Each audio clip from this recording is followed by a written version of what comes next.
this girl that committed suicide.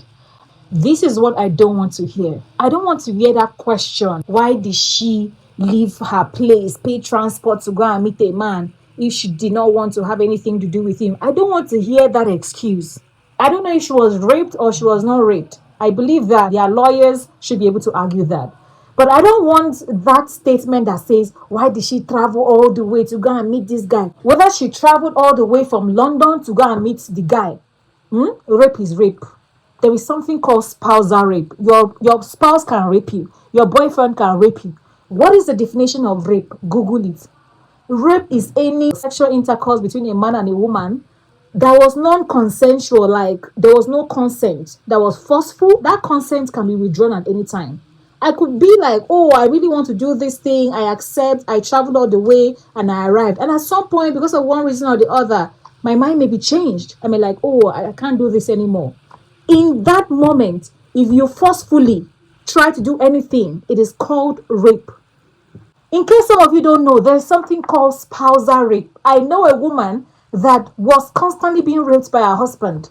I remember back then when I was still little, when I was still staying with my auntie, there's this lady that used to always come to my auntie's shop, and the lady will be telling my auntie how her husband always beats her every time he tries to have sex with her and she declines. The man will beat her, and she said for her not to receive the beatings each time the husband comes, whether she's feeling well, whether she's not feeling well, she will just submit her body for the man to do and have his pleasure and satisfaction.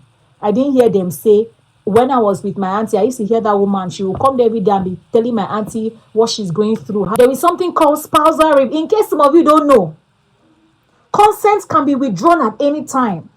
And so in this case, let the law enforcement, let the legal parties be able to establish there was rape, there was forceful, non-consensual sex.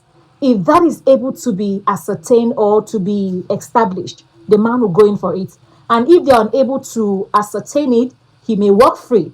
But I don't like every time I come online and I see people writing something, and why would a small girl, a girl that claims she's a virgin, why would she travel to go and meet a man? Traveling does not mean the man should sleep with her, especially if she said no. What I'm trying to say is that particular statement does not make sense. I'm not advising any young girl to travel all the way to go and meet any man. That's not what I'm saying. But I don't like you when you come out to come and say, why would she travel? That is not a yardstick. That is not a prerequisite. That is not which English will I use? That man does not have the right to force his way if the lady says no. It is called rape.